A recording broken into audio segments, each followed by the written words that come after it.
Hey everyone, thanks for watching the CB vlog right here on YouTube. You know what to do. If you like this video and you like the other ones we're making, go ahead and hit subscribe. It's really helpful. Or check out our Patreon, patreon.com/commandersbrew. But let's check out the brand new CB vlog for today. So for today's topic of discussion, we're going to talk about the 99, synergy or just good stuff. The broadest sense of the topic is that every card in your 99 falls somewhere on a spectrum where the top end of the spectrum, let's say the good stuff end of the spectrum, is it doesn't matter who your commander is. It's just the most efficiently costed, the most effective, the best card for its purpose. And then at the other end of the spectrum, we're going to talk about the most synergistic. These are cards that kind of rely on your commander to be good. At an extreme level, you would say that these cards are almost unplayable if your commander's not out, but if your commander is out, they become amazing cards. So that's sort of, and every card in your deck falls somewhere in that spectrum. And we're just going to talk about kind of the pros and cons and, you know, some stuff to think about when you're brewing up a deck in those terms. So, yeah. So, and then I think when you're talking about good stuff, we mostly already know what the good stuff is for each color on a basic level. If you're talking about ramp, like Cultivate is kind of one of the top good stuff cards for ramp in green. You're going to tutor a land to your hand, one to the battlefield, so it ramps you further ahead and it puts a land in your hand so you will guarantee to hit your next land drop. You could argue that like there is a way to make that more synergistic if you have a landfall commander, but I'm gonna try to stay away from like exception cases, right? Obviously Angry Omnath loves Cultivate a little bit more than any random green commander, but that still doesn't change that it's the top good stuff card for that color. Yeah. Let's talk, and other decks always want to do like removal too. So if we're talking removal and you're an Orzhov as an example, Anguished Unmaking is probably the Orzhov go-to removal spell because it hits anything and costs you a little bit of life, which we don't care about too much, but that's a cost we're willing to pay, and it's at instant speed and at exile. So again, synergy wise, unless there's some life gain thing going on or life loss thing, which I'm not going to get into, it's pretty much the top good stuff deck. So I guess the question is, how many of your cards in your brews end up just being good stuff, and how many of them are synergistic? Where's the fun balance for you to brew in your deck? That's a great question because we all have, I think most of us have in Commander, unless you're playing C, like competitive EDH, you generally have a desire to break from the norm or what everyone just agrees upon is the best thing, right? Yes. That's the whole point of this, right? We're trying to be a little bit creative and try and express ourselves through the deck building a bit, right? We're trying to do things that we either like think are fun or we're lacking, you know, in this, maybe in your play group, like. Next week's episode is a perfect example of this. Like, we don't really have a clone deck in our meta, and I was like, oh man, I love doing that. So I'm putting that deck together, you know, like, you know, but you want to make the deck run. So there is a balance that you need to hit, and you know, ultimately it's going to be up to you and what you like to do. But there's definitely cards that do both, right? Yes. And so like let's just use like the ramp as an example. I know that there's some ramp cards that come like is it Ondu Giant? It comes with little 1/1 Eldrazi Spawn or Scion. No, that's not Ondu Giant, but there is a card. Yes, I know what you're talking about. Oh man, Ondu Giant is just the is like Farhaven Elf, but it costs like 5 or something. Okay. Sure. Yeah, so like there is a ramp spell that's a body and a spawn. Oh, Nest Invader. Nest Invader is a little creature that brings a spawn. So that's sort of ramp, but it's also a creature. The community doesn't think that's the best green ramp that there is, but obviously if you're running a creature based strategy, this is ramp that puts two bodies on the board. So I think, these kinds of cards are definitely worth considering when you can stray out of there. And I think it's fair to cut a good stuff ramp card for a more synergistic ramp card. In the exception that, like, as I said, the extreme of the scale would be cards that can't function without your commander. I wouldn't recommend doing 99 of those. But I think my stance is to err on more synergistic cards and less good stuff cards. I think you actively should be trying to do this.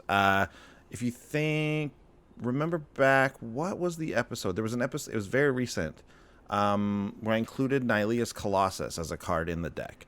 Yes. Just because doubling, I think it was Volrath. It was Volrath. Doubling Volrath's power was like one of the main things we wanted to do, and Nylea's Colossus is a great way to do that. Simply, even if you just played Nylea's Colossus, like, you were getting a very desirable effect from that, right? Yeah. And obviously every deck's gonna have some enchantments in it, so like there were other ways to do it. But what I did in that deck, if you remember, is I took the ramp cards that we would normally be using, things like Cultivate, Kanama's Reach, Secure Tribelder, and I replaced them with the enchantment ramp from that Bant deck, basically, that Nylea's Colossus came in, and it's like the 1 mana green enchantment that goes on a land, and now your land taps for an additional forest, right? Or the one that the 2 mana one that now it taps for 2 colors of any type, right? Yeah. Those are things that are still permanently ramping us one, right? Right. But now they're synergistic with a very good card in our deck, and makes it overall synergistic with the entire deck. And you're not really losing out much. Like, that's the thing. You're like, oftentimes you're going to trade off on some efficiency or something, but really, like, what are you trading off there? You're trading off okay, maybe someone's going to blow up one of your land auras. Like, they're going to hit a land and they're going to hit you for 2. It's possible. It happens. Hey, it happens. Sometimes people are playing the destroy. They play what's it called? The guy that comes Armageddon. The guy that comes in and blows up all the enchantments and artifacts. Oh, Bane of Progress. Bane of Progress. Yeah, sometimes people are going to Bane of Progress you, and that definitely is a downside. But I think that it's worth it enough to try and get that little extra value out of it, and then your deck isn't your deck is less spicy. You know what I mean? Your deck's milk. Talking about CCO, our friends over at the CCO podcast, they know what they're talking about. They're always talking about spicy decks, and this is one way to get around that. The other thing I love about trying to find more synergistic cards that do what the good stuff card wants to do is that the good stuff cards, just because they're good stuff, tend to be more expensive in real life money. Yes. Like, because they're well, you can get this effect for 3, but there's one card that was printed like in a small set like 20 years ago that can do it for 2, strictly cheaper, so that's obviously better, but that one wasn't printed much, so that card's $20, but the one that costs 3 is like $1. So it's like, I don't think, like, again, if you have to go competitive, that's fine, but this is, to me, a great reason not to go for good stuff.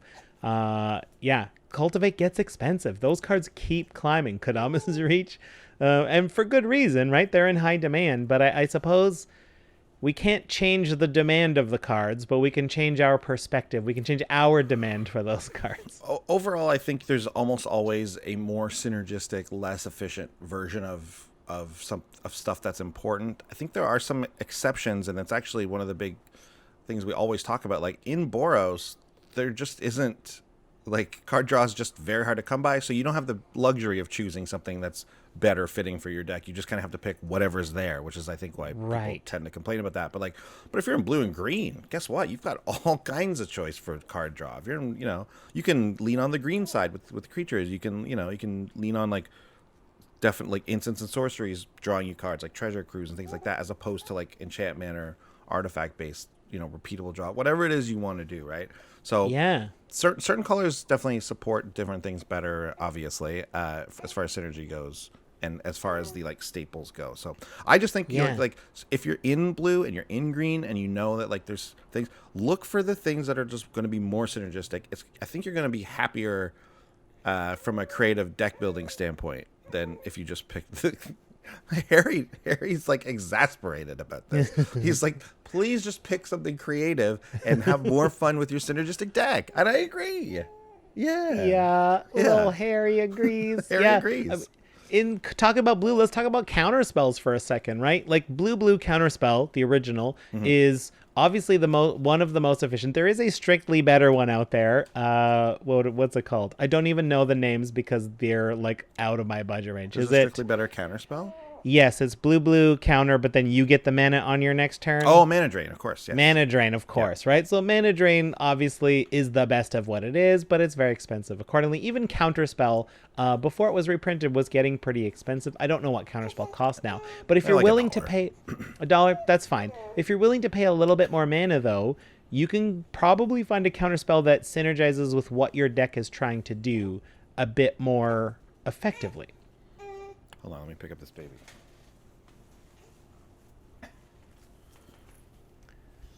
Oh, when I saw the sleeves and the white there, it looked like he's flying. He's on like a alpha team. He's fighting the Death Star. Are you in a little X-Wing? He X-Wing? does look like he's in an X-Wing, doesn't he? Are you red 4? Okay, let's, yeah. Yeah. I think so. Like, as we start to wrap up the discussion, one thing I want to just think about is like one of the dangers of having too many default cards. Like, well, we got our default mana rocks and our default ramp and our default this and that and this, is that you run the risk of your deck eventually becoming like one where it brews itself. Yeah. It's very easy to be like, well, okay, I want 6 ramp spells, here they are. I want 5 mana rocks, here they are. I want this and this and this. And then you're like, how many are left for your synergy cards? I mean, if you are brewing that way, obviously there's no wrong way to brew, but I would hope then that those remaining synergy cards are highly synergistic. It's funny because I do find myself doing this for the show specifically because we do so many decks. Yes. I have my go-tos that I just like, I know are pretty good, so I just throw them in. But like, it is important to try and remember to like, hey, you know what? Yeah, there might be something different about this one. Like, let's look for something else here. Have a look. Yeah, have a look. Have a look. Just have a look. So these little peepers, have a look. I'll leave you with this thought. I encourage you to like take some of your decks, like maybe your decks that like not your favorite deck, because I bet you that one gets the most attention and probably has all the synergy you want. But look at a deck that's maybe a few down the list and just identify a boring utility card and see if you can find one that's a bit more synergistic. You might be surprised. I agree. Cool topic. All right. Thanks for watching, everyone. Again, smash subscribe, check out our Patreon. Thanks for watching. Check out Battle of the Brews here on YouTube. We'll see you guys next time. Bye. Bye. Thanks for watching. If you love what we're doing, consider supporting the show by going to patreon.com/commandersbrew. And if you want to get any of the cards from our deck list, go to our TCGplayer affiliate link below. That helps us out too. And for a free way to help us out, consider sharing the show with some friends. Like and subscribe, add a comment or two. See you later. Bye.